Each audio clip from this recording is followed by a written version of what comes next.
des grosses quiz. Ça change, hein? Bah oui, ça change des magazines.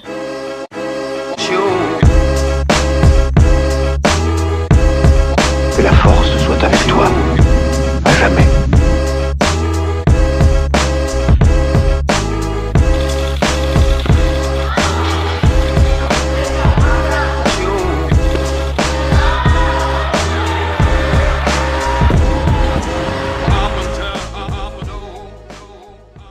Salut Mathieu, écoute, je suis ravie de te recevoir sur le podcast. Ça fait, comme je te l'indiquais juste avant, je suis très contente. Ça fait longtemps que je voulais réaliser un épisode spécifique sur la préparation mentale, puisque c'est un vaste sujet. J'espère qu'on va aborder plein de choses, même si, voilà, en un temps donné, il va falloir condenser un petit peu. Ma question la plus fréquente pour démarrer, est-ce que tu peux te présenter ? Bonjour Cyril, merci de m'avoir invité sur ce podcast. Donc je m'appelle Mathieu Carrère, je suis préparateur mental et membre accrédité de la SFPS, donc qui est la Société française de psychologie du sport. Voilà, donc comme tout bon sportif, je suis rentré très jeune dans les études de STAPS. J'ai réalisé une licence entraînement sportif. Et ensuite, je me suis dirigé justement vers cette spécialité de préparation mentale dans le cadre de mon master. Je suis parti à Montpellier et ensuite je suis revenu sur Brest pour pouvoir justement développer toutes ces compétences autour de cette notion de préparation mentale. L'idée pour moi aussi était d'avoir une vision assez globale de la performance de l'athlète. C'est-à-dire qu'aujourd'hui, on va pouvoir définir la performance selon différents domaines, selon différents aspects. Moi, plus particulièrement la préparation mentale, mais je voulais aussi avoir des compétences et des connaissances sur la préparation physique, sur l'analyse vidéo, tout ce qui touche en fait au pourtour de notre sportif et qui va pouvoir justement l'accompagner dans le développement de ses compétences. Donc aujourd'hui, je suis donc préparateur mental. J'ai réalisé mon stage de fin d'études auprès du pôle France et du pôle espoir de voile à Brest, auprès de Faustine Méret, donc qui a été championne olympique en 2005. Aujourd'hui, j'ai créé mon entreprise de préparation mentale, Mental Training Experience. J'offre des services auprès de sportifs en particulier, lors de conférences sur lesquelles on va pouvoir aborder différentes thématiques en préparation mentale. Je suis également intégré au sein d'un staff d'une équipe de France de hockey subaquatique. Donc c'est une équipe de France féminine où la plupart justement des filles, en plus de leur sport, pratiquent le crossfit en dehors, qui reste dans le cadre de leur préparation physique. Et je suis également responsable d'une cellule de performance en préparation mentale auprès d'un centre de formation de foot de haut niveau.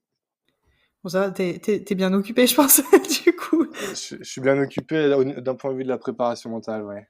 Après, je suis également enseignant à la fac, ici à Brest, donc en STAPS. J'enseigne les matières qui touchent de près ou de loin à la psychologie du sport. Je forme notamment les futurs éducateurs qui peuvent, à un moment donné, prendre la décision de passer leur CrossFit Level 1 pour devenir coach de CrossFit. Voilà, donc je les forme un peu à ces thématiques de compétences mentales, de ressources mentales. Voilà. Ok, super. Et est-ce que tu pratiques, toi, un petit peu CrossFit, haltéro, à titre perso est-ce que tu connais bien la discipline Ouais, alors je suis issu du football. J'en ai pratiqué pendant une quinzaine d'années quand j'étais tout jeune. Donc c'est mon père qui m'a inscrit dès mon plus jeune âge là-dessus. Et puis en fait, au fur et à mesure, et dès que je suis rentré en STAPS, j'ai vu qu'on avait en fait l'opportunité de pouvoir pratiquer une autre activité physique, autre que le foot que j'ai exclusivement connu. Et en fait, je me suis inscrit dès ma première année en spécialité natation. Donc un truc qui a rien à voir avec le foot. Mais l'idée pour moi, c'était vraiment rechercher cette polyvalence, cette acquisition de compétences dans d'autres sports que j'avais pas forcément l'habitude de pratiquer. Quand je suis allé à Montpellier, hein, donc en master, je me suis inscrit dans un club de sauvetage sportif et j'ai vraiment découvert ce sport qui était vraiment passionnant. Et je peux même inviter en fait tous les athlètes de CrossFit qui peuvent avoir justement un club de sauvetage à côté de chez eux, de s'inscrire dans ce club parce qu'on y pratique de la natation en mer, du paddle rescue. C'est le paddle en fait qu'utilisent aujourd'hui les compétitions de CrossFit, du kayak, etc. Donc, si vous recherchez aussi cette polyvalence dans votre CrossFit, je vous invite vraiment à vous rapprocher de ce type de sport où on va à un moment donné courir sur la plage, savoir nager en mer. Et puis on peut voir aujourd'hui qu'au fur et à mesure en fait, des compétitions de CrossFit, on est amené justement à rechercher cette polyvalence dans un autre milieu. Et aujourd'hui, oui, je pratique le CrossFit, donc ça fait 2-3 ans que je suis à CrossFit Brest. Voilà, j'ai participé à des compétitions, notamment les West Coast, à 2 reprises. Donc moi, je suis plutôt un sportif catégorie scale, hein. Je me rapproche pas forcément des catégories RX. J'ai pas forcément les compétences nécessaires, mais voilà. Ok. Bah écoute, super. Je te propose du coup pour démarrer qu'on passe par une phase un peu théorique, j'imagine, de définition. Est-ce que tu peux nous expliquer ce que c'est que la préparation mentale? Ouais, alors la préparation mentale, ce qu'il faut retenir, ça sera 3 notions. Je vais pas vous donner une définition très scientifique, mais on va surtout s'intéresser à 3 notions. On peut définir justement la préparation mentale, comme finalité, le but c'est d'optimiser la performance de l'athlète. Donc on va justement développer ce qu'on appelle les habiletés ou les ressources mentales. La préparation mentale aussi, elle s'inscrit principalement dans une logique d'entraînement. On part du principe où cette logique d'entraînement va devoir respecter certains procédés, comme en préparation physique. Et enfin, l'intervenant en préparation mentale, il se doit de rechercher ce qu'on appelle l'autonomie de l'athlète, et pas non plus justement créer cette relation d'interdépendance, parce que notre sportif, on part du principe où il est seul à réaliser sa performance, et dès lors qu'on crée une relation, on va dire, de dépendance entre un intervenant et un sportif, ça peut amener justement une contre-performance. Voilà, donc optimisation des performances de l'athlète, rentrer dans cette logique d'entraînement, et la finalité, c'est quand même la recherche de l'autonomie de notre sportif. Euh, Si on doit vraiment définir maintenant les objectifs de la préparation mentale, l'idée générale, en fait, ça va être de développer ce qu'on appelle, comme je l'ai dit, les ressources mentales de nos sportifs pour qu'à tout moment, ils puissent s'adapter aux contraintes de la pratique sportive. Euh, L'idée, c'est que notre sportif, dans sa situation de compétition, il va être confronté à différentes situations. Et l'idée pour nous, c'est de lui apporter justement toutes les stratégies mentales nécessaires pour pouvoir s'adapter à toutes les situations qu'il va pouvoir vivre durant sa performance. D'accord. Ouais, bah, puis c'est particulièrement le sujet en CrossFit puisque, bon, tu as déjà fait des compètes, hein, donc je t'apprends rien, mais voilà, on connaît pas les épreuves à l'avance, même si on peut se préparer, j'imagine, un petit peu puisque les mouvements sont quand même majoritairement des mouvements, qu'on fait à l'entraînement, à quelques petites variantes près, ce sont quand même des choses qu'on connaît. Mais par contre, voilà, l'ordre des exercices, le volume, l'intensité, la durée, c'est toujours un petit peu la surprise du chef. Du coup, en préparation mentale, est-ce qu'on peut vraiment se préparer en CrossFit? Oui, bien sûr. Et je rebondis sur ce que tu viens de dire. En fait, aujourd'hui, on le voit bien dans les compétitions, le WOD, il est annoncé au dernier moment. Donc, il y a toujours cette part d'incertitude. Et le sportif, il n'aime pas l'incertitude. Il n'aime pas justement ces moments un peu de flou dont il n'arrive pas à avoir cette maîtrise et le contrôle.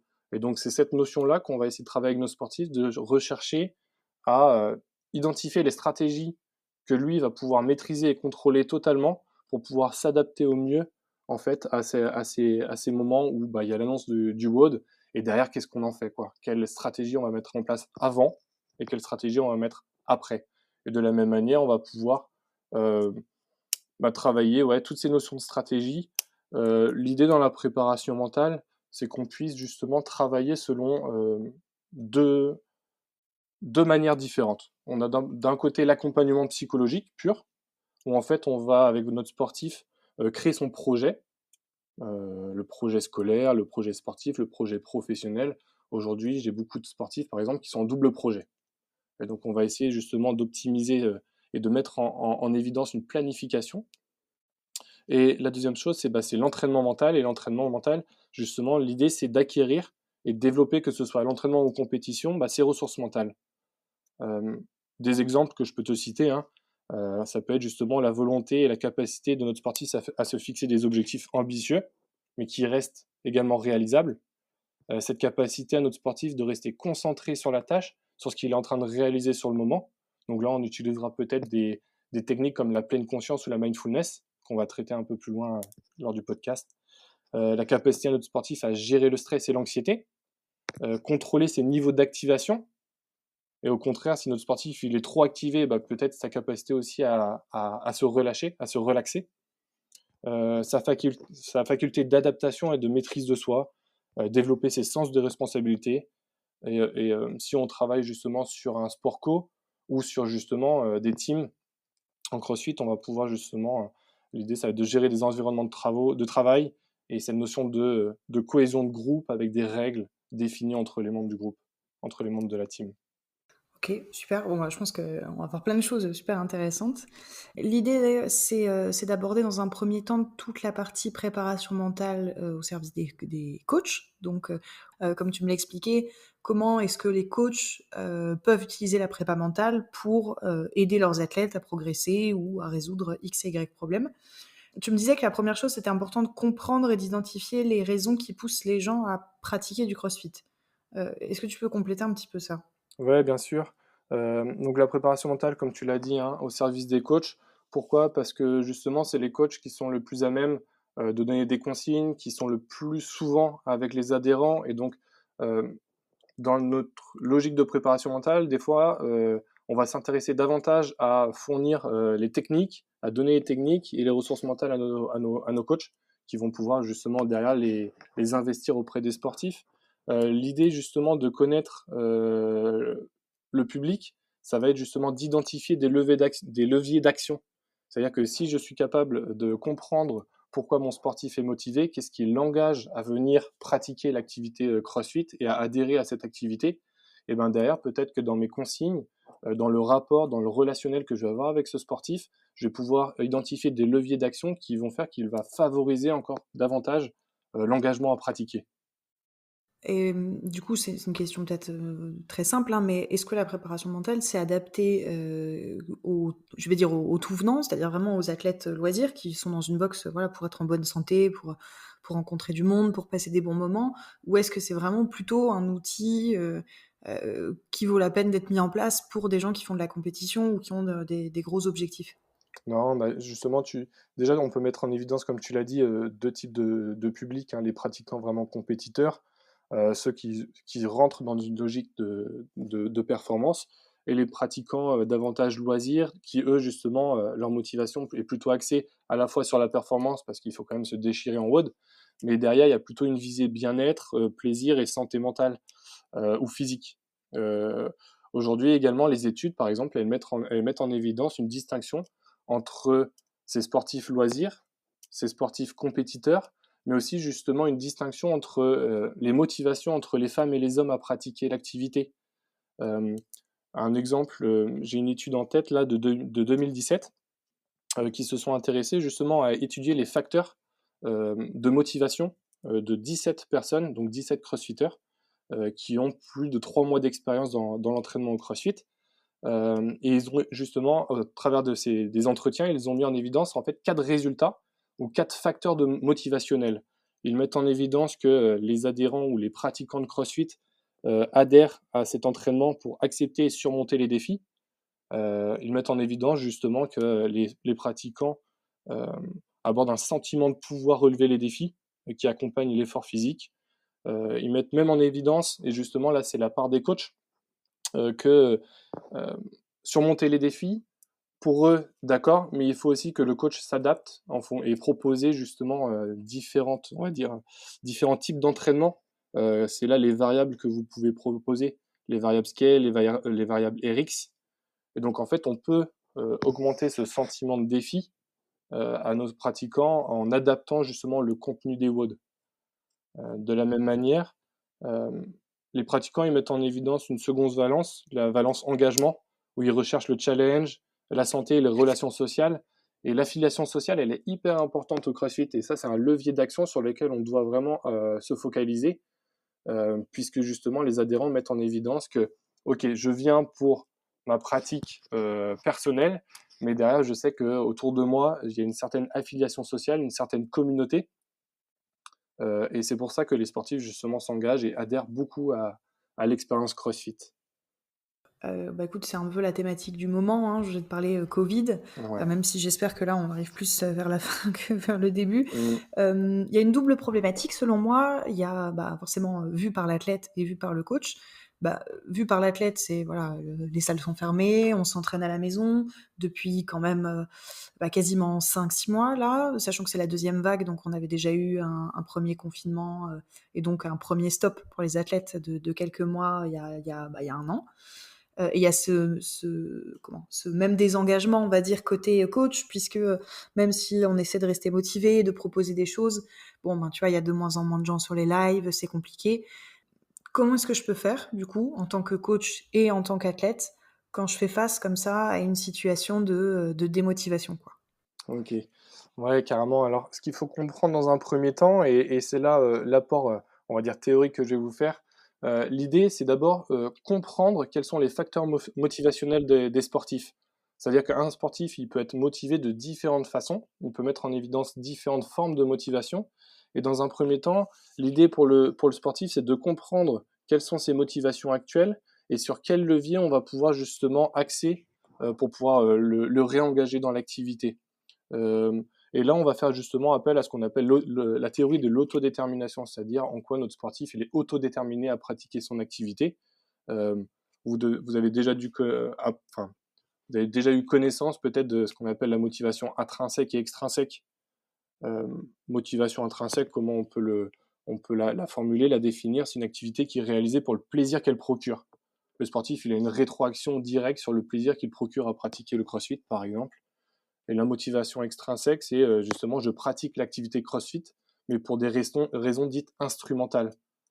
C'est l'obtention de récompenses ou l'évitement d'une punition, c'est-à-dire que je vais pratiquer le CrossFit pour rester en bonne santé. D'accord. Le rester en bonne santé, ça fait justement référence à une motivation plutôt extrinsèque.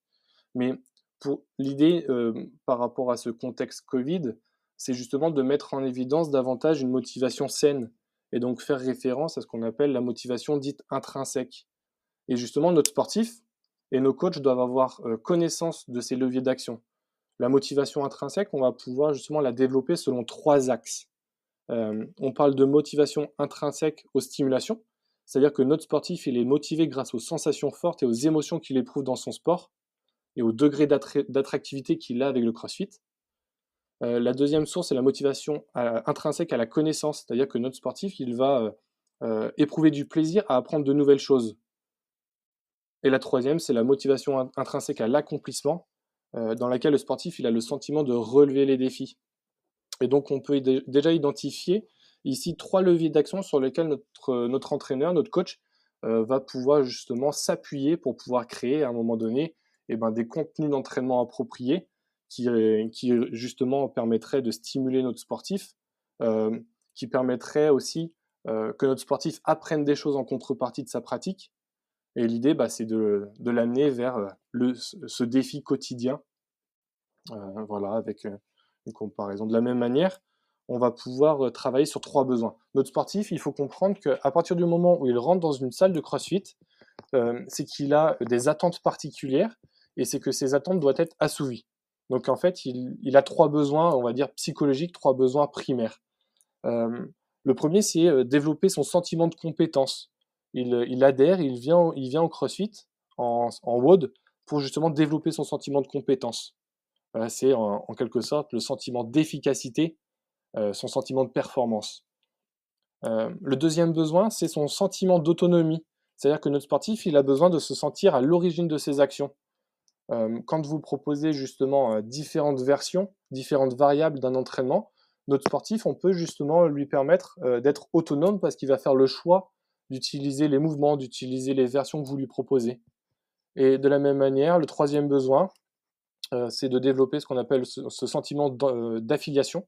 C'est-à-dire que, comme je l'ai dit auparavant, notre sportif, il a besoin de se sentir appartenir à un groupe, d'être relié aux autres et de partager à la fois des sentiments et des émotions communs. Et c'est là, en fait, tout l'intérêt, par exemple, des WOD Teams. Des WOD Teams, on va justement créer cette émulation et ce sentiment d'appartenance à un groupe par rapport à une team. Ça, c'est du côté des coachs. Donc déjà, ça nous permet à notre sportif de comprendre comment il fonctionne, de comprendre quelles sont un peu ses ressources motivationnelles et pourquoi il s'engage dans l'activité CrossFit. C'est aussi à destination des coachs pour comprendre dans quelle situation aujourd'hui nos sportifs se retrouvent. Concrètement, aujourd'hui, avec le contexte Covid et les contraintes sanitaires, notre sportif, il ne répond pas forcément à ses besoins.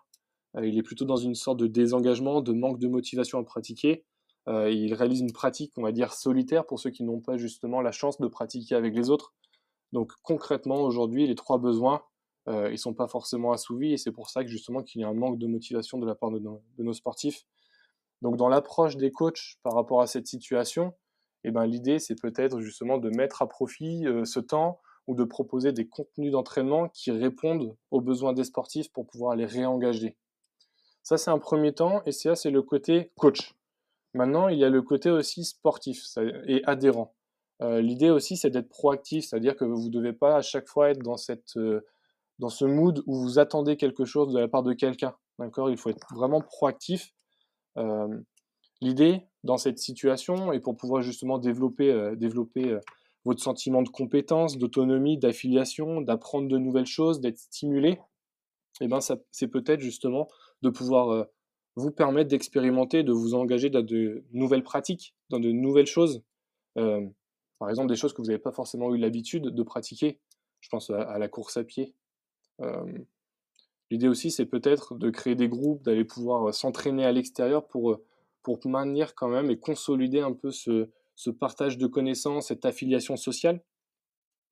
De la même manière, si vous voulez apprendre de nouvelles choses, eh ben, intéressez-vous à d'autres sujets. Moi, pendant le confinement, par exemple, hein, je me suis intéressé à 2 sujets. D'un point de vue déjà de mon alimentation, bah, ça va faire bientôt 1 an, en fait, je réalise le jeûne intermittent. Parce que derrière, j'y ai mis une intention, j'ai découvert de nouvelles choses, j'ai appris ce qu'est le jeûne intermittent et j'ai surtout identifié les objectifs que je pouvais en tirer. Euh, et de plus en plus aussi, je me suis intéressé à ce qu'on appelle le nose breathing, la pratique justement où bah, dans mes séances de course à pied, bah, je respire uniquement par le nez. Je me suis intéressé à ces techniques, j'ai vu les effets que ça pouvait avoir, les objectifs qu'on pouvait avoir à travers cette technique. Et donc aujourd'hui, bah, je l'ai mise dans ma routine, on va dire, de performance ou d'entraînement.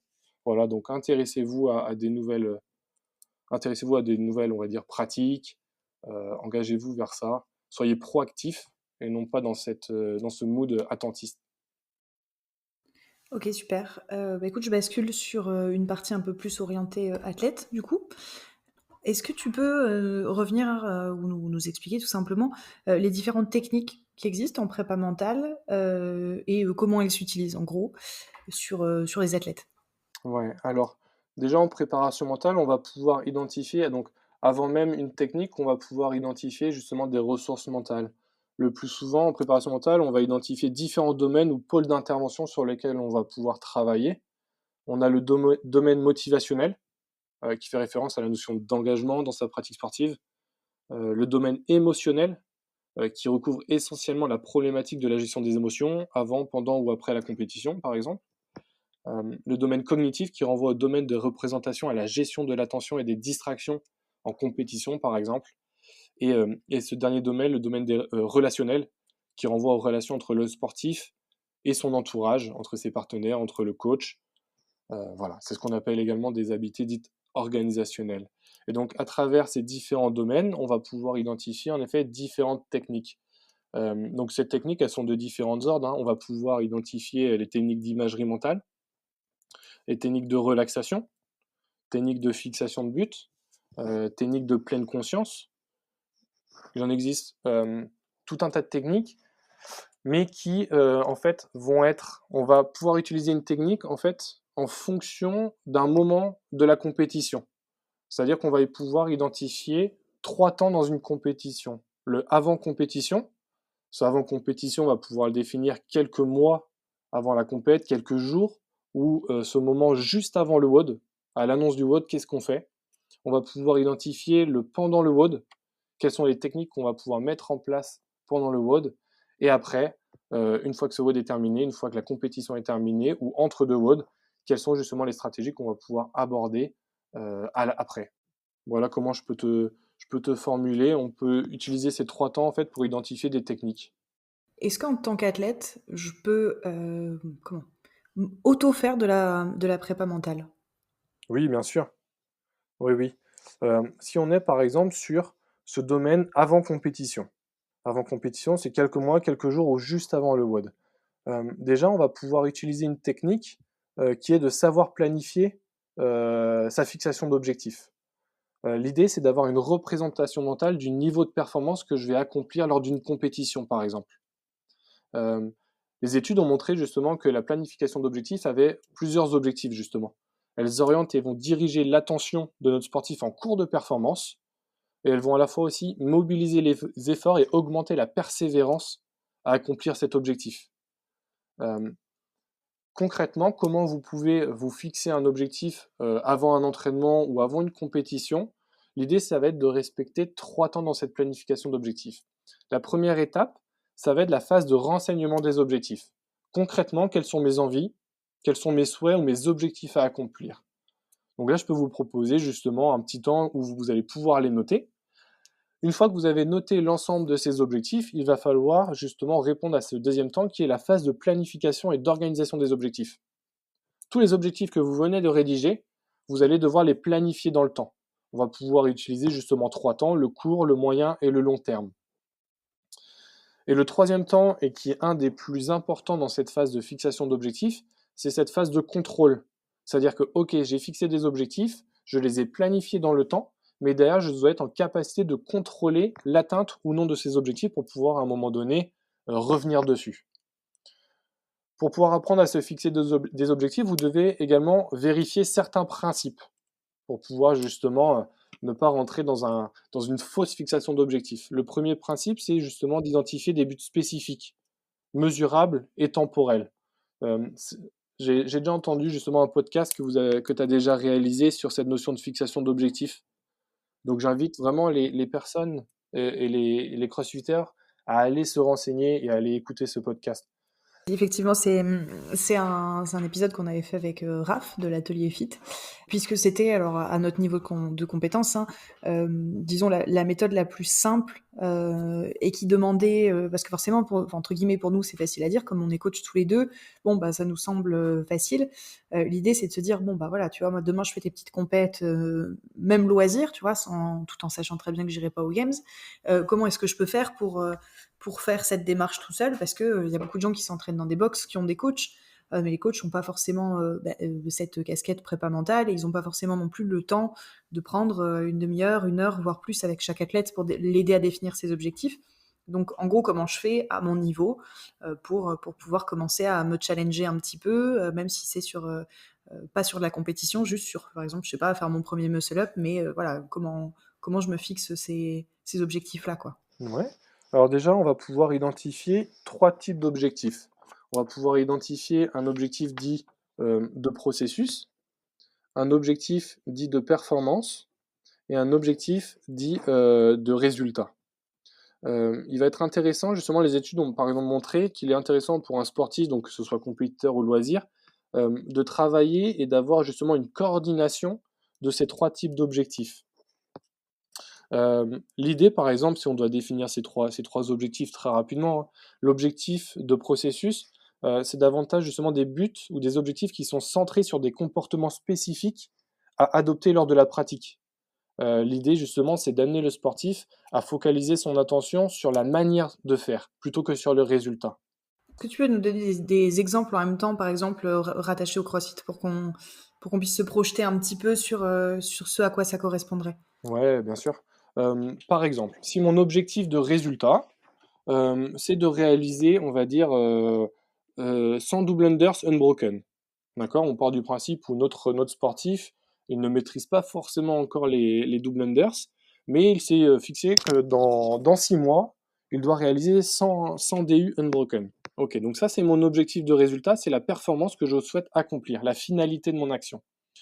En objectif de processus, ça va davantage faire référence à des critères de réalisation. Ok, je dois réaliser 100 DU, mais sur quoi je dois porter mon attention concrètement pour une bonne réalisation d'un mouvement. Donc là, on met en évidence les critères de réalisation qui peuvent être justement en DU, garder les coudes proches du corps. À partir du moment où si j'ai validé cette maîtrise, je peux passer à une autre maîtrise qui va être par exemple de porter mon attention que lorsque je mets en place les DU, lorsque je réalise ce mouvement, le contact avec le sol soit le plus court possible. Ça, c'est un objectif de résultat, de processus, pardon, qui, au fur et à mesure en fait de l'atteinte, donc je peux avoir en fait un objectif de résultat très général, mais derrière je peux pouvoir identifier des objectifs, des critères de réalisation pour répondre à cet objectif de résultat. Ok, super. Donc j'avais reçu quelques questions sur Instagram. Et il y en a une notamment, je pense, qui concerne pas mal de personnes. Ouais. Alors moi, je l'avais traitée sur Instagram il n'y a pas très longtemps, donc pas dans un épisode, hein, plus sur un format un peu infographie, on va dire. Ouais. Comment je fais quand j'ai un blocage psychologique sur alors, l'exemple là, en l'occurrence, c'était sur des barres d'haltéro. Ouais. Comment je fais si voilà, je fais du snatch, tout va bien, ma technique est pas mal, en tout cas, c'est pas ce qui va être bloquant. Et puis j'arrive à un chiffre et là, j'ai peur. Voilà, je suis tétanisée par ça et j'y vais pas. Ou alors, d'un seul coup, j'ai une technique qui est plus du tout la même. Comment est-ce que je peux faire en tant que préparateur mental, donc soit avec un professionnel, soit seul, pour essayer de mettre en place des solutions de secours? Ouais, en haltérophilie, justement, ce rapport aux chiffres, il est hyper important et c'est ce qui met vraiment qui met les sportifs en situation de stress. Déjà, ce qu'on peut mettre en évidence par rapport à ce chiffre et par rapport à une notion qu'on développe en psychologie du sport, c'est cette notion de croyance limitante. C'est-à-dire, la croyance limitante, concrètement, c'est une idée qu'on se fait et au fur et à mesure de se la répéter, elle va pour nous devenir une vérité. C'est-à-dire que si j'ai une barre à 100 kg et que je rajoute simplement 1 kg, le 101 kg que j'ai jamais passé, si j'échoue une première fois, ok. Si j'échoue une seconde fois sur cette barre, là je vais me dire, bon, ça fait 2 fois que je me loupe. Si je loupe encore une troisième fois, là je vais comprendre et je vais me dire en fait que les 101 kg, je vais jamais les passer. D'accord? Si je prends un autre exemple, si je joue au tennis et que je joue une première fois contre un gaucher, si je perds, ok, bon, c'est qu'un match. Si je rejoue contre un gaucher et que je perds une seconde fois, là je vais me dire c'est un peu plus problématique, et ainsi de suite. Et l'idée en fait pour moi de perdre contre un gaucher, à la fin je vais même pas commencer le match contre ce gaucher que je vais me dire j'ai perdu. Donc déjà, une première étape, c'est d'identifier vos croyances limitantes. Est-ce que justement cette barre de 101 kg, c'est vraiment une vérité? Est-ce que c'est vraiment une vérité absolue que je ne peux pas forcément la passer? Ok? Ça, c'est un premier travail. Identifier un peu ces croyances limitantes. Voilà le premier travail que je peux proposer. Et ensuite, on va pouvoir identifier un deuxième travail qui est hyper intéressant et que les études mettent en évidence aujourd'hui. C'est sur justement l'acquisition d'un mouvement et le développement des performances à travers l'imagerie mentale. Je peux prendre une étude de cas d'une sportive qui s'appelle John Aita, qui a été étudiée justement dans le cadre d'études justement en 2017 et qui, elle, a voulu travailler justement sur cette notion de visualiser le mouvement. Et elle, ce qu'elle réalisait avec le préparateur mental, c'était de visualiser le mouvement avec une barre qui faisait plus de 10 kg. C'est-à-dire que si son mouvement, si votre snatch est à 100 kg, eh ben vous allez justement visualiser un mouvement à 110 kg. Vous allez associer justement également à cette image, à cette représentation du mouvement, les différents sens. La kinesthésie, le sentiment de tirage, c'est ressenti. Et l'idée, en fait, c'est que les ressentis que vous allez créer à travers votre image mentale, vous allez justement derrière pouvoir trouver cette barre à 100 kg très facile. Alors, excuse-moi, il me semble que c'est un sujet, hein, c'est une question. Ouais. Quand par exemple, je fais ce travail, est-ce que je dois me visualiser en train de le faire comme si j'étais par exemple assise dans le public? Ouais. Est-ce que je dois me visualiser comme si j'étais dans mon propre corps en train de ressentir ce mouvement? Ou c'est tout d'ailleurs, hein, c'est déjà 2 belles possibilités. C'est vraiment pas mal. Alors l'imagerie, en fait, elle peut se faire sous différentes formes. Comme tu as dit, il y a l'imagerie interne, l'imagerie externe. Alors il y a des sportifs qui ont justement cette capacité à déjà pouvoir se représenter mentalement son sport. Pour certains sportifs, c'est un peu plus compliqué. Donc on va aussi pouvoir s'appuyer sur différentes sources d'imagerie. Pas forcément que la représentation mentale du geste à effectuer, même si en fait c'est selon la tendance du sportif. Certains vont avoir tendance à s'imaginer ou avoir des facilités à s'imaginer en focus interne, donc vraiment ressentir le mouvement. D'autres justement vont avoir un peu cet aspect spectateur et s'observer faire le mouvement. Il n'y a pas forcément une tendance plus qu'une autre, mais on va pouvoir justement aussi aborder d'autres notions en termes d'imagerie, notamment l'évocation mentale du geste sportif. L'idée d'une imagerie ici, c'est vous êtes face à votre barre et vous allez en fait expliquer et verbaliser ce que vous allez réaliser, la séquence de mouvement. Le fait de verbaliser, vous y allez associer justement une image mentale. L'idée aussi, ça peut être justement de mimer à cette verbalisation que vous avez donnée, ok. Vous allez mimer le geste sportif.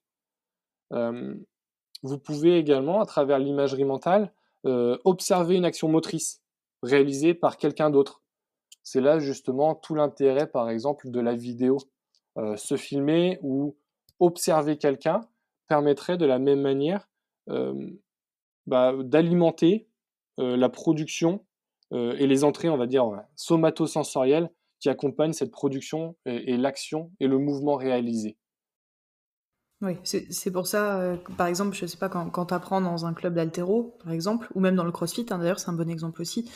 Tu vois, en tant que coach crossfit, j'observe, alors ça dépend des capacités physiques aussi, bien sûr, hein, parfois même du passé sportif, mais tu as des gens qui arrivent je vais peut-être parler d'intelligence motrice, mais à reproduire rapidement un mouvement qu'ils voient. Par exemple, je pense au butterfly, tu as des gens, voilà, ils ont besoin de se suspendre, de découper le mouvement avec beaucoup d'étapes. Pour d'autres, c'est de la chance, hein, peut-être dans un sens, mais voilà, ils se suspendent, ils ont vu des copains faire 2, 3, 10 fois, et hop, tu vois que même si c'est pas parfait tout de suite, ils arrivent à reproduire le même geste. Et pareil en haltéro, moi je l'ai vu dans différents clubs où j'ai pu aller, il y a une technique de club. Ça veut dire que c'est à la fois la façon dont le mouvement a été enseigné par le coach, mais aussi parce qu'il y a 2-3, par exemple, athlètes aguerris, et je remarque que les débutants ont les mêmes tics, un peu, tu vois, le même mimétisme, et ils ont en général les mêmes techniques, les mêmes placements presque. Ouais, ils ont ces mêmes problématiques. Et au-delà même de l'aspect, notre sportif peut mettre en place des techniques d'imagerie pour améliorer une technique, l'apprentissage moteur. Il est aussi intéressant, en fait, de la part des coachs, d'identifier comment, en fait, ils vont réguler aussi l'activité de leurs pratiquants. Euh, à partir du moment où ils détectent justement un critère de réalisation qui n'est pas forcément respecté ou acquis par le sportif, derrière, quel feedback notre coach va pouvoir apporter au sportif pour que derrière, le mouvement il soit acquis. Et c'est là où en fait il y a plusieurs études qui se sont intéressées au feedback, à la manière de délivrer le feedback, quel type de feedback, est-ce que c'est plutôt un feedback interrogatif, est-ce que je dois donner la solution à mon sportif pour pouvoir réaliser. Il y a aussi justement cette notion où est-ce que je donne tout de suite le feedback, est-ce que j'ai un petit temps de latence où notre sportif il est capable, il a réalisé le mouvement, on lui donne un petit temps de réflexion personnelle où il associe le mouvement avec ses propres sensations, et après j'interviens. J'ai en tête justement une étude de 2016. Là, c'est simplement, en fait, je vous donne une étude pour que, en tant que coach, vous réfléchissiez à la manière dont vous abordez ce moment. Vous voyez votre sportif qui fait des essais-erreurs. Derrière, comment vous allez réguler votre activité. Et cette étude, par exemple, de 2016, elle s'est intéressée à étudier 2 modes ou 2 stratégies d'apprentissage. On a réparti justement plusieurs coachs dans 2 groupes. On parle de méthode d'amplification de l'erreur ou instruction directe. L'idée pour le groupe qui était plutôt dans une procédure d'amplification ou de méthode d'amplification de l'erreur, c'était justement l'haltérophile, c'est une étude dans l'haltérophilie, hein, était invité en fait à effectuer l'arraché ou le snatch avec des instructions qui provoquaient une exagération de son erreur sans qu'il le sache. En fait, le coach amenait le sportif à amplifier l'erreur qu'il avait pu observer de son sportif. Et en fait, le fait d'amplifier l'erreur, mon sportif, on va dire inconsciemment, il va se faire la bonne représentation mentale du geste parce qu'il va se rendre compte que le geste qu'il est en train d'effectuer ne correspond pas aux critères de réalisation. Je ne sais pas si j'étais assez clair.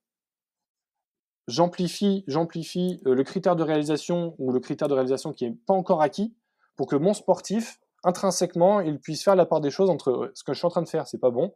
Et donc, en fait, de manière automatisée, inconsciemment, il va modifier et réguler son comportement. Et donc, cette méthode d'entraînement, elle a été comparée à une autre qu'on appelle instruction directe. Et instruction directe, c'est un peu nos entraîneurs et nos coachs ont plutôt tendance à avoir cette instruction, c'est j'observe que mon sportif régule ou réalise mal le mouvement et tout de suite, je lui donne l'information sur comment faire. Et c'est intéressant de voir en fait ce comparatif parce que la première méthode d'entraînement ont montré davantage de résultats en termes de performance et d'acquisition du mouvement. Donc, au lieu de vouloir donner directement l'information sur comment bien faire le mouvement, il y a peut-être aujourd'hui d'autres méthodes d'apprentissage qui permettraient à mes sportifs d'apprendre plus vite et d'apprendre mieux sur du long terme. Tu parlais tout à l'heure de pleine conscience. Je t'avoue que je ne saurais pas forcément trop expliquer ce que c'est. Est-ce que tu peux revenir sur cette Sur notion? cette notion. Ouais, bien sûr. Alors, c'est une notion qui me tient à cœur parce que je suis, alors on va dire, pas spécialiste, mais j'ai vraiment justement un fort intérêt à développer cette notion et cette technique d'entraînement auprès de mes sportifs. Dans le cadre de mes études, par exemple, j'ai mis en place un programme de mindfulness ou de pleine conscience auprès de l'ensemble des sportifs du pôle espoir de voile ici à Brest. Alors, cette technique de pleine conscience, l'idée première, euh, c'est de travailler sur différents mécanismes qui font que mon sportif va être attentif sur ce qu'il est en train de faire sur le moment. L'idée des programmes d'intervention en pleine conscience, c'est d'intégrer des séances de méditation de pleine conscience. On fait de la méditation, hein, qui consiste essentiellement en fait à centrer son attention sur un objet ou un élément. Le plus souvent dans les audios que vous pouvez réaliser en pleine conscience, c'est la respiration. D'accord, c'est le focus attentionnel, c'est sur la respiration. Et l'idée dans ce moment, dès lors que vous portez votre attention à la respiration, ça va être aussi de prendre conscience des pensées, des émotions et des sensations qui vont surgir dans le moment. Et ces pensées, émotions, sensations, etc., l'idée, c'est que par exemple, notre sportif, s'il est en situation de compétition, c'est-à-dire qu'il est en situation un peu stress, et ben ça va être de porter son attention sur ce qu'il est en train de vivre en ce moment, les sensations un peu qu'il va juger désagréables, les pensées un peu parasites qu'il va avoir. Et l'approche de la pleine conscience invite en fait nos sportifs à ne pas juger l'expérience qu'il est en train de vivre. On est plutôt justement dans cette idée d'acceptation du moment présent.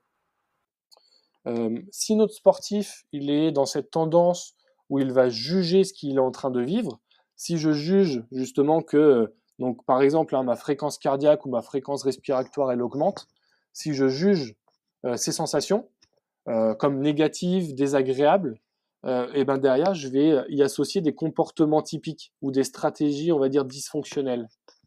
À l'inverse, si je suis plutôt justement dans cette phase d'acceptation où je me dis que les sensations, les émotions que je suis en train de vivre, euh, je suis dans cette attitude de non-jugement et je les accepte.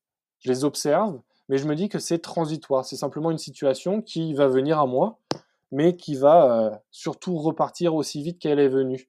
C'est un peu ce qu'on vit avant une compétition. Avant une compétition, avant le début du WOD, on est un peu stressé, mais dès que le coup de sifflet est parti, on est lâché. C'est un peu ce même principe. D'accord, donc ça peut me servir par exemple si j'ai des problématiques de gestion du stress. Que ce soit en crossfit ou en haltéro d'ailleurs, ça s'applique aux deux, même si c'est pas exactement le même type d'effort. Mais tu Ouais. peux avoir des athlètes comme ça qui sont bons à l'entraînement, ou qui sont même bien préparés, etc., et qui le jour J perdent complètement leurs moyens. Ou voilà, sur le crossfit, c'est peut-être même le cas parfois en termes de respiration, parce que comme tu as ton rythme cardiaque avec le stress qui s'accélère, bon, Ouais. bah déjà le début du WOD, il se passera pas du tout comme à l'entraînement. En gros, qu'est-ce que je peux faire avec l'aide de la prépa mentale pour éviter justement ce genre de situation un peu catastrophe, quoi. Alors, je rebondis sur une notion que tu viens de dire. Justement, dans la pratique de la pleine conscience, on n'est pas en fait dans cette idée d'éviter la situation ou d'éviter en fait une sensation désagréable, enfin qu'on juge comme désagréable, mais qui est au final qu'une sensation que je suis en train de vivre sur le moment. Euh, pour mieux comprendre, euh, je vais utiliser une métaphore que j'utilise moi avec mes sportifs. Vous allez imaginer justement que vous êtes à la plage. À la plage, vous avez un ballon. Et ce ballon, en fait, représente vos sensations que vous jugez actuellement comme désagréables, comme des pensées parasites. Voilà, vous associez ce ballon à ces pensées parasites, à ces sensations de fatigue, à ces sensations de lourdeur musculaire que vous êtes en train de vivre durant le WOD. Et donc, on peut avoir deux points de vue par rapport à ce ballon. Euh, L'expérience que tout le monde a fait, c'est je prends ce ballon, je l'enfonce dans l'eau le plus profond possible. Donc là, la métaphore qu'on peut utiliser, c'est que nos pensées, nos émotions désagréables, notre fatigue, nos douleurs musculaires, eh ben, j'essaye de les supprimer ou de les éviter. Donc j'enfonce ce ballon dans l'eau, mais plus je l'enfonce, plus la répercussion peut être grande. C'est-à-dire que si je lâche, derrière, le ballon, il va ressurgir aussi vite. D'accord? L'idée, en fait, dans certaines techniques de préparation mentale, comme la relaxation ou la respiration, viserait en fait à réduire ou vouloir supprimer un état, vouloir réduire ou supprimer le stress. Et en fait, à vouloir réduire ou supprimer le stress, on va davantage donc porter son attention dessus et lui donner une amplification. On va amplifier cet état. Et on peut même imaginer que notre sportif, avant même d'avoir débuté sa compétition, il soit fatigué mentalement. Parce qu'il a voulu justement à un moment donné supprimer cet état. Dans la pleine conscience, par rapport à ce ballon, on va avoir une autre prise de vue. On va pouvoir justement observer ce ballon, donc avec toutes nos pensées parasites, toutes nos sensations désagréables, toutes nos fatigues. Donc déjà, on ne va pas forcément le juger, parce qu'on va partir du principe où c'est simplement un état. Et justement, on va observer ce ballon qui, pris par le vent, donc on est sur la plage toujours, hein, qui, pris par le vent et la marée, en fait, va au fur et à mesure, s'éloigner. Et derrière, je vais être capable justement de porter mon attention sur une nouvelle information. Et donc, c'est ça tout l'intérêt de la pleine conscience, c'est développer les habiletés attentionnelles. C'est à un moment donné, je peux être stressé, je peux être anxieux, mais il faut partir du principe où c'est simplement un état que je suis en train de vivre dans l'instant. Le fait de juger, derrière, ça va me provoquer chez moi peut-être une amplification des symptômes du stress et de l'anxiété. Et derrière, avec la pleine conscience, on est capable davantage d'avoir ce qu'on appelle une attention soutenue sur le moment, cette capacité de non-résistance, c'est-à-dire que je ne vais pas justement résister ou accrocher sur cette notion ou sur ces symptômes d'anxiété, je vais simplement vivre, observer ce qui se passe en moi et les laisser couler, pour mieux me reconcentrer derrière sur les informations qui sont utiles à ma performance sur le moment. Ok, super. Écoute, j'arrive un petit peu vers la fin de mes questions. J'ai une question un peu plus subjective, on va dire, de ton expérience, peut-être plus d'ailleurs, puisque tu as entraîné quand même des gens visiblement assez différents. Est-ce que la prépa mentale des hommes, c'est la même que celle des femmes ? Parce qu'on sait qu'on n'a pas forcément c'est très cliché, hein, mais on n'a pas forcément les mêmes approches ou les mêmes limites. Et je sais que, par exemple, dans le coaching, la façon d'aborder les choses ou même les feedbacks qu'on va avoir des athlètes seront pas du tout les mêmes. Ouais. Oui, alors de par mon expérience, et même avec justement les coachs avec qui j'ai pu travailler, on en a longuement discuté de cette distinction qu'on peut faire entre les hommes, les femmes. Alors en soi, on peut partir du principe où les ressources mentales sont les mêmes pour un homme ou pour une femme. Donc l'idée en préparation mentale, ça va être d'entraîner et de permettre à notre sportif ou à notre sportive d'acquérir l'ensemble des ressources mentales. La différence que j'ai pu observer, c'est sur le côté relationnel. C'est-à-dire que les sportives, donc femmes, vont avoir justement cette tendance à, pas exagérer, mais on va devoir justement gérer avec elles ce côté relationnel entre elles et entre le coach. Donc ces interactions et ces côtés relationnels est vraiment à gérer pour les femmes. Les gars, c'est davantage guerrier, même si certains, alors c'est des tendances, hein, bien sûr, certains voilà, sont en mode guerrier et puis quoi que le coach lui dise, il va mettre le couteau entre les dents et puis il va foncer pour la prochaine. Pour les femmes, il faut vraiment gérer ce côté où interaction entre le coach, la sportive, entre les sportives entre elles, voilà. Est-ce que tu penses que, parce que c'est aussi un sujet qu'on a souvent abordé avec d'autres coachs, ou même avec Driss d'ailleurs, qui est nutritionniste, est-ce que tu penses que les réseaux sociaux, par exemple, ça a un impact sur la psychologie et donc sur la préparation mentale qu'on peut mettre ensuite en place avec les athlètes? Ouais, alors j'en ai pas forcément fait l'expérience, donc c'est vrai que de plus en plus, on a affaire aux réseaux sociaux. Donc déjà, en termes de préparation mentale, on va avertir nos sportifs sur ce qu'ils peuvent publier sur les réseaux, et de la même manière ce qu'ils ne peuvent pas. Le côté un peu délétère des réseaux sociaux, c'est surtout en fait les retours que peuvent avoir les sportifs sur leur performance. Et donc un travail qu'on peut faire avec les sportifs, c'est justement la la relation que notre sportif se fait avec ses réseaux. L'idée, c'est que notre sportif, de la même manière, il va avoir tendance à se juger à travers justement ce qu'on va dire de sa performance. Et la pire chose que peut faire un sportif contre lui-même, c'est s'auto-juger. Et donc, un premier travail est là-dessus. Et il y a une étude, par exemple, hyper intéressante qui est sortie récemment et qui s'intéresse aux réseaux sociaux ou à l'utilisation des réseaux sociaux avant un match. Euh, on peut partir du principe, par exemple, où les réseaux sociaux, en termes de prise de décision, la prise de décision, on n'a pas à prendre de décision sur les réseaux sociaux. C'est-à-dire que l'information, elle est déjà véhiculée. D'accord ? C'est cette information qui nous est donnée. Et donc, on ne va pas forcément prendre une décision sur le contenu que je vais pouvoir lire sur les réseaux. À l'inverse, en situation de performance, qu'est-ce qu'on demande aux sportifs ? De prendre une décision qui vienne de lui. Et donc, les études ont montré des résultats très intéressants où les sportifs qui utilisaient simplement 10 minutes de téléphone juste avant le match avaient une performance en termes de traitement de l'information qui diminuait en situation de compétition.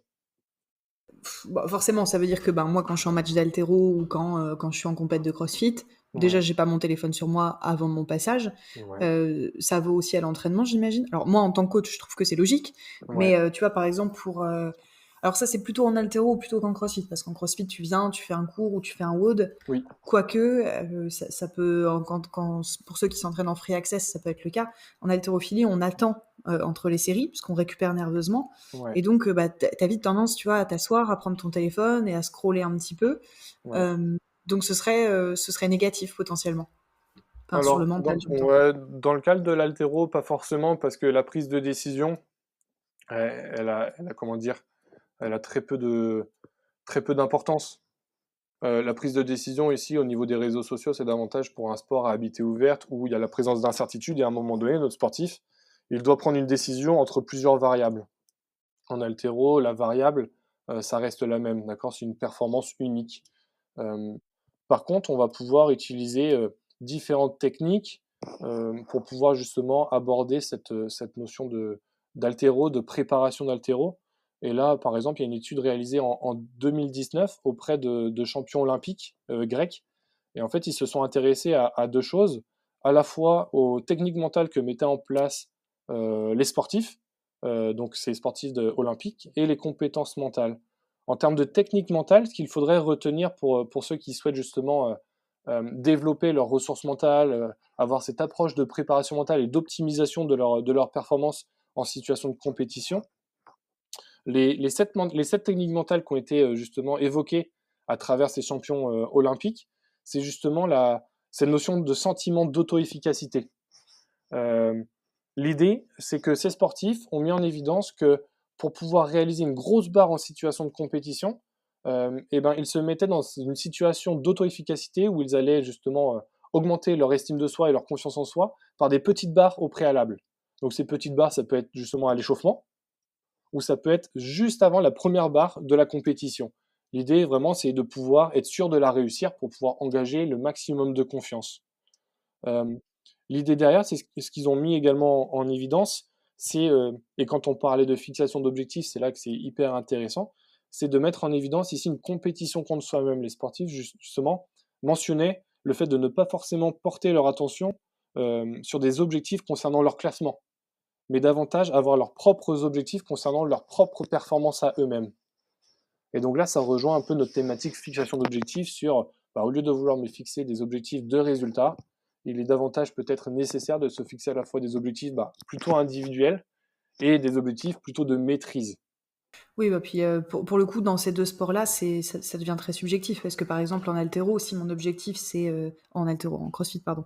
Si mon objectif c'est gagner mon hit, mais que dans le hit dans lequel je suis, il y a des gars qui sont parmi les meilleurs français, je peux finir, je sais pas, 8e, alors que si j'avais été dans le hit précédent, je l'aurais peut-être gagné. Et pourtant, ma performance personnelle est la même, et idem en haltéro.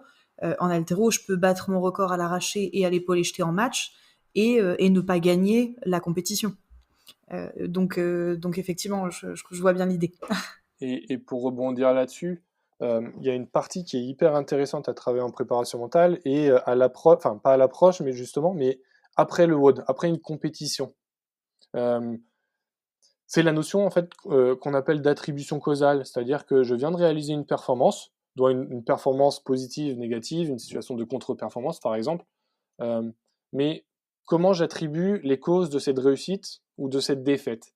Et c'est là où c'est intéressant d'identifier en fait des tendances de la part de notre sportif. Quand on parle justement d'attribution causale, on va pouvoir identifier 3 dimensions, et ces 3 dimensions sont nécessaires pour identifier derrière nos tendances. Euh, on va pouvoir identifier la dimension stable ou instable de notre performance. Attribuer une performance à une cause stable, par exemple, on va mettre en évidence nos propres aptitudes, l'effort accompli soit par ma performance individuelle ou soit par la team, signifierait que cette performance serait la même si on reprenait part à la compétition. En gros, la cause ne change pas, il n'y a pas de raison que la performance change. C'est-à-dire que si j'attribue cette dimension stable, comme tu viens de le dire, si je suis dans le dernier hit ou le hit numéro 1, en fait, on pourrait partir du principe où si notre sportif il attribue les causes de sa réussite à une dimension stable, c'est qu'il a mis tout en œuvre pour pouvoir réussir, que ce soit dans le premier hit ou dans le dernier hit.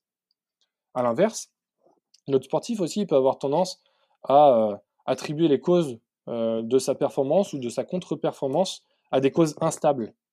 Par exemple, c'est la tendance justement de nos sportifs à mettre en évidence que l'heure du WOD, il n'était pas forcément, c'était tôt le matin, et donc j'étais pas forcément, on va dire, prêt pour, pour ma capacité physique, prêt à m'engager dans le WOD. Si je prends mon expérience, hein, à Seignos en septembre, justement, on n'a pas eu forcément un bon climat où il a plu, où il y a eu du vent.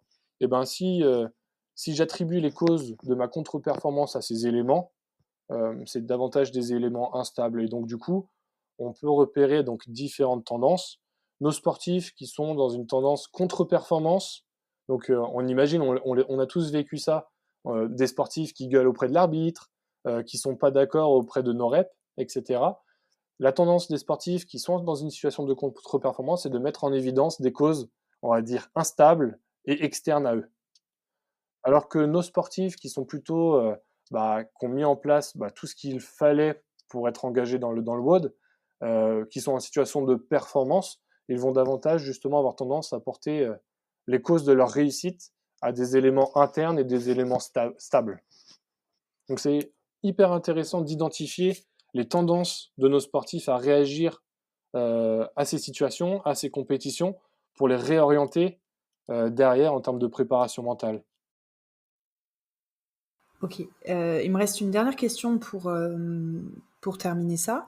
On parle souvent, un petit peu, voilà, hein, sans être forcément préparateur mental, de cette idée de dialogue interne, tu vois, de l'attitude, en gros, quand on va dire à quelqu'un qui va essayer de faire une tentative, je sais pas, de muscle-up, et qui est en train de dire, oh, je sais pas, je crois pas, non, aujourd'hui, je suis pas en forme, et on entend parfois, voilà, les copains ou les coachs dire, tu vois, déjà, tu pars déjà perdant.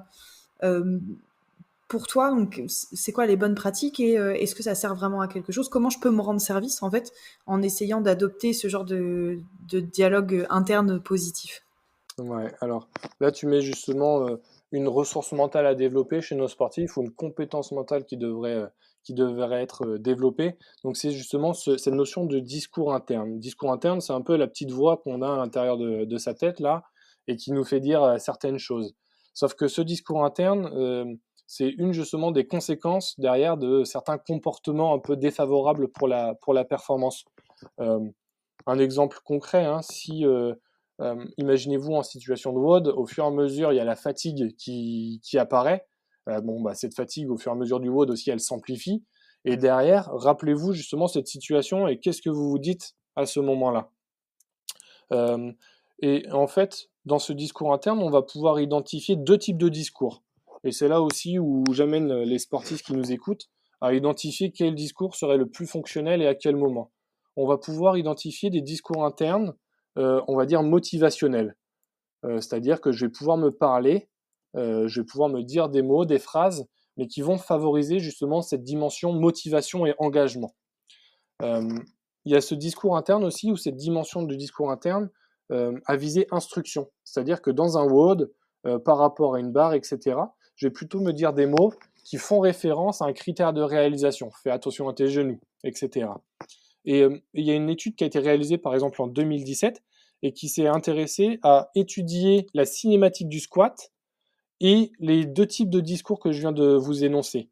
Donc, on faut imaginer avoir 27 sportifs athlètes CrossFit en face de vous, un groupe motivationnel, un groupe apprentissage, on va dire discours interne par instruction, et un autre groupe témoin qui n'a pas eu justement cet apport en discours interne motivationnel et ce discours interne par instruction. Ce qu'ils ont mis en évidence comme résultat, justement, sur la cinématique du squat, donc simplement ici sur cette idée où est-ce que si j'adopte un discours motivationnel, ça va avoir un impact sur ma cinématique, c'est-à-dire sur la bonne réalisation du mouvement, ou si j'ai un discours interne instruction, quel est le résultat sur ma bonne cinématique du mouvement. Les résultats, ils ont montré que à partir de la 55e répétition, donc c'était sur un WOD, le WOD consistait à reproduire, donc dans un premier temps, on a fait les 1 RM au front squat, au back squat, pardon, pour l'ensemble des sportifs. Et à la suite, on a réalisé un WOD. Alors le WOD, tu connaîtras peut-être le nom, moi je l'ai plus en tête. C'est donc 75% de son 1 RM. On doit réaliser le WOD le plus rapidement possible. La première répétition, on doit réaliser 10 répétitions dans un premier temps. On a autant de repos qu'on veut, mais après on doit réenchaîner sur 9 répétitions. Autant de repos qu'on veut, 8 répétitions, mais tout ça à faire unbroken. 10 unbroken, pause. Et la pause, c'est notre sportif, il la prend comme il veut. Et jusqu'à la dernière. Donc le plus rapidement possible, donc c'est-à-dire qu'on crée un état de fatigue comme on pourrait le reproduire en état de WOD. Et donc les résultats ont été intéressants. Ils ont montré par exemple qu'à partir de la 55e répétition, on va observer une dégradation du mouvement pour le groupe témoin, donc celui qui n'a pas reçu d'instruction, celui à qui on n'a pas justement eu cet apprentissage du discours interne motivationnel ou par instruction. Le deuxième résultat qui a été montré intéressant, c'est que le discours interne par instruction est généralement plus bénéfique avec les tâches justement impliquant la coordination et la précision, tandis que le discours motivationnel est plus utile dans les tâches nécessitant l'endurance, la force et la puissance. Donc en fait, sur cette notion de cinématique du squat, sur l'apprentissage d'un bon mouvement, il serait intéressant en fait que notre sportif ait un discours interne davantage par instruction, où il va se remémorer et se rappeler les instructions de comment faire un bon squat. À l'inverse, dès lors qu'on est engagé vers une activité d'endurance, de force, de puissance, et ben là, justement, il faudrait avoir un discours interne davantage motivationnel. Les études ont montré qu'il n'y a pas forcément un mieux que l'autre. Il faudrait justement avoir ce côté hybride du discours et identifier pour notre sportif quels sont en fait ces mots motivationnels pour pouvoir être performant, et de la même manière, dès lors que je dois réaliser un exercice très précis, quelle instruction je peux me donner pour pouvoir réaliser le mouvement le plus correctement possible. Ok, écoute, c'est très clair pour moi. Je pense que ça s'adapte bien, effectivement. Je pense que la précision, ce sera plus pour l'haltéro, puisque même si on répète tout le temps les mêmes gestes et en nombre inférieur à ceux qu'on va répéter en CrossFit, c'est tellement précis qu'effectivement, avoir toujours les consignes en tête, ça permet de s'auto-coacher, de s'auto-corriger, c'est important. Effectivement, en CrossFit, on est souvent sur des séries plus longues, en général, hein, donc effectivement, le côté motivation, c'est un petit peu plus cool. Et pour terminer, j'avais une autre question qui m'est venue. En gros, est-ce que l'entourage, alors je vais balayer au sens très large, hein, ça peut être la famille, les conjoints, ou l'entourage à l'entraînement, donc qui sont pas forcément des sports collectifs, hein, puisque CrossFit, haltéro, on sera pas forcément là-dessus, mais est-ce que ça joue sur ma prépa mentale, le fait d'être entouré, de pas être entouré, ou d'avoir des gens plus forts que moi, moins forts que moi, de m'entraîner sur des créneaux où il y a du monde, enfin, est-ce que tout ça, ça a un impact sur ce qui se passe côté mental? Ouais, bien sûr. Déjà, comme on a dit, hein, si on s'entraîne en groupe à l'entraînement, ça favorise justement cette notion d'affiliation sociale et donc justement de partage d'émotions, on va dire, collectivement. Et donc ça favorise un peu plus notre engagement et notre participation. Mais oui, alors, ça peut avoir un avantage et à la fois aussi, on va dire, un inconvénient dans la pratique. Inconvénient, pourquoi? Parce que peut-être qu'on va avoir aussi tendance à modifier sa conduite à partir du moment où il y a notre famille qui se trouve autour de nous, au lieu d'automatiser, de réaliser des mouvements ou notre effort habituel, on va pouvoir peut-être modifier sa conduite et justement peut-être partir trop rapidement dans le rouge. pour pouvoir montrer justement qu'on est performant, par exemple. Donc, l'effet de l'entourage, oui et non. Non, à partir du moment où j'ai ma stratégie de base, ok, pour pouvoir, c'est ce qu'on appelle le pacing strategy. Le pacing strategy, c'est quoi? C'est ma stratégie de régulation de l'effort. Et ce pacing strategy, il doit être le même à partir du moment où il y a l'entourage et où il n'y a pas d'entourage. C'est cette tendance justement, il y a la famille qui est autour de moi, il y a mes amis, faut que je montrer que je suis compétent. Et donc derrière, le fait d'être compétent ou de montrer ma compétence, ça va faire que je vais commencer directement dans le rouge et puis j'ai pas du tout suivi mes stratégies. À l'inverse, l'entourage, il a un impact hyper important et c'est notamment justement aujourd'hui étudié à travers justement le contexte sanitaire actuel et auprès justement des équipes sportives où il n'y a plus de public. Et donc on peut observer une diminution, par exemple, il y a cette notion de home advantage, c'est-à-dire la capacité ou la perception de nos sportifs d'avoir un avantage à jouer à domicile qu'à l'extérieur. Et une étude récente en 2020 a montré que la perception des sportifs diminuait par rapport à ce home advantage parce que le public n'est plus présent, donc ne fait plus justement office de spectateur d'encouragement. Et cette étude a aussi montré une diminution de la performance de 50% sur les équipes qui jouent à domicile. Et donc ce qui est montré, c'est que le public a un fort impact justement sur notre engagement, sur l'effort qu'on va accomplir durant la séance, durant notre match, durant notre compétition. Voilà.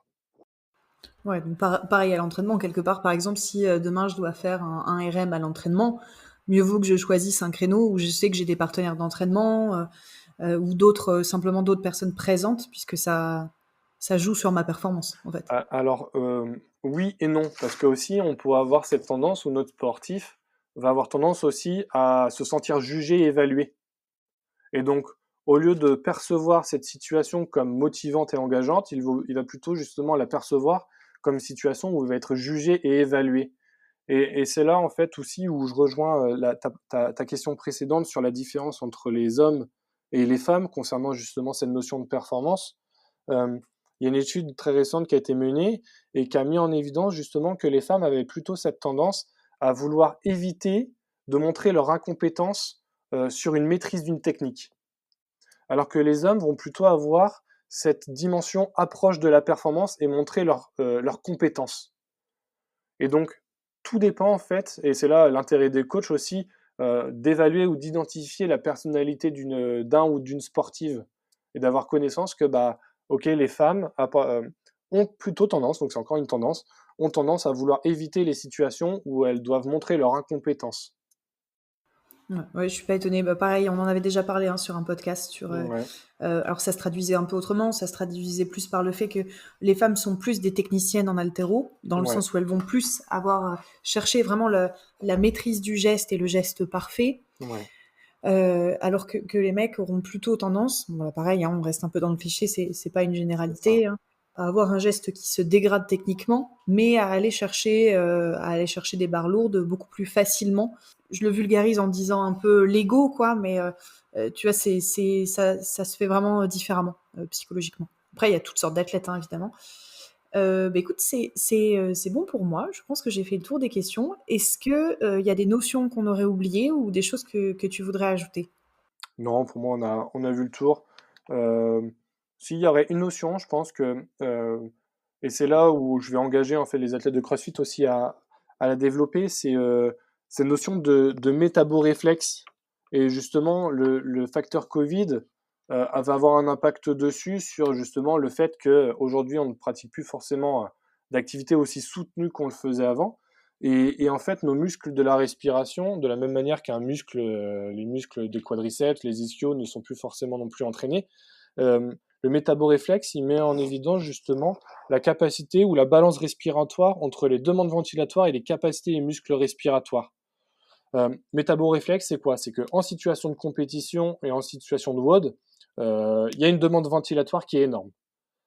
Et derrière, on peut se poser la question, est-ce que justement les muscles ventilatoires que je n'ai pas forcément entraînés très spécifiquement vont avoir cette capacité à répondre à cette demande ventilatoire émise par le WOD? Métaboréflexe, c'est les ça a été montré justement que les premiers muscles qui se dégradent à l'effort ou qui sont le plus facilement fatigués dans un premier temps, c'est les muscles de la respiration. Sauf que c'est les muscles de la survie. Et dès lors que ces muscles sont fatigués, on va avoir justement ce qu'on appelle un réflexe automatique où mon cerveau va capter cette information et va faire en sorte justement de couper la circulation sanguine dans les muscles périphériques pour les envoyer justement vers ces muscles de la respiration. Et donc il y aurait un travail à faire avec nos sportifs sur le travail justement ou le renforcement des muscles respiratoires.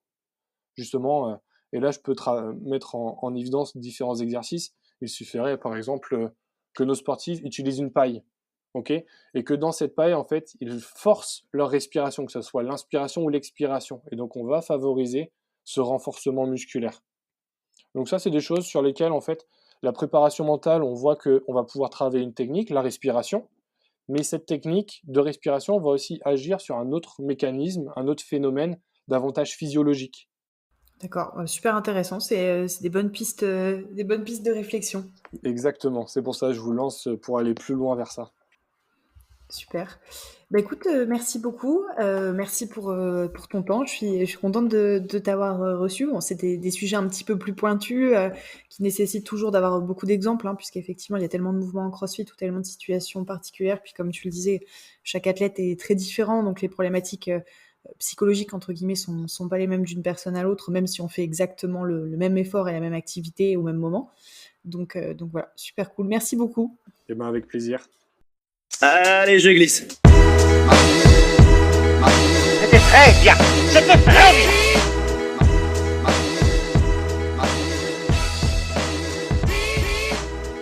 Merci de rien. Au revoir, messieurs, dames.